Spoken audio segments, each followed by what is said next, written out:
Welcome to the jungles of Horton Plaza. Really not so different from that first Christmas in Bethlehem. The Bible says the Roman Emperor Caesar Augustus that he'd ordered a census to be taken for the purposes of taxation. That meant that everyone was going to have to travel back to their own hometown, which meant that a small town named Bethlehem was going to be bursting at the seams as thousands and thousands of visitors streamed into that city.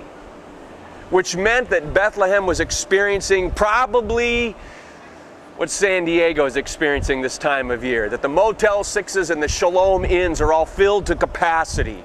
Mary and Joseph may not have been the only ones who that night heard there's no room in the inn.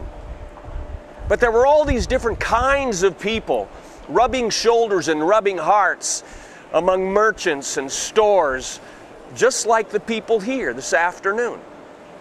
Lots of different kinds of people, the very rich and the very poor. Those who had it together and those who barely had it together. There were those who were far from God and those who were close from God, and they were all together, different kinds of people with one thing in common. They'd been invited to a party, the birthday party of a king. I wonder if they know. I wonder if they know.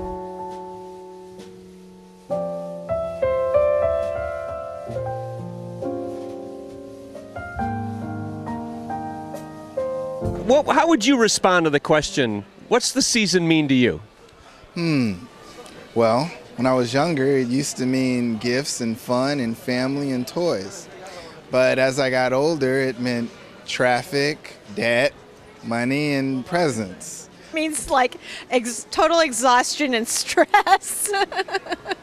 For children, Christmas is always, always about gifts, no matter what else is happening. As you get older, the gift evolves and it no longer has to be something special under the tree, at least not for me.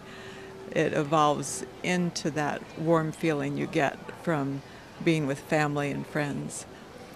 And if you may have noticed that we haven't mentioned the Christ because we're not Christians, but that doesn't mean that the season isn't important to us. Gifts, free presents. Lots of them. That's it.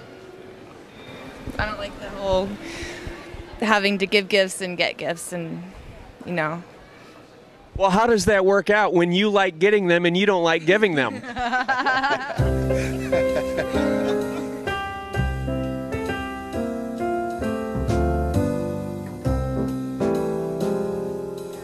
You know, sometimes you can get so busy preparing for the season, you don't enjoy the season. I've seen that on a lot of faces this afternoon. There's been some weariness, there's been some exhaustion and some fatigue.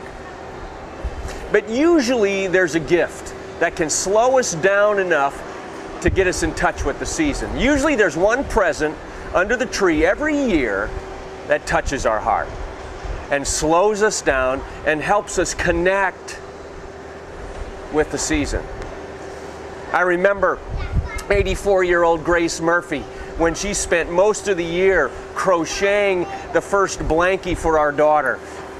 She had arthritis in her hands. Grace is in heaven today, but we still remember that gift that slowed us down that year because it touched our heart. And after all, isn't that what people want at Christmas? Don't they want a gift that touches their heart? Let's ask them. What do you want for Christmas?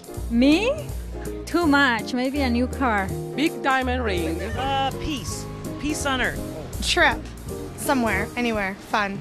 A car would be nice. Have a vacation. Peace and quiet. A what? Dodge Viper. Oh yeah. What I want, I just want God to walk with me, and that's all I need. Everything else will be all right.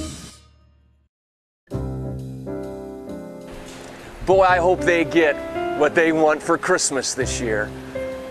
But the good news is, they will. Because there's a package under the tree with their name on it. And it's that gift that will touch their hearts. For the promise is that unto us a child has been given, unto us a son is born, and his name will be called Wonderful, Counselor, Mighty God, Prince of Peace.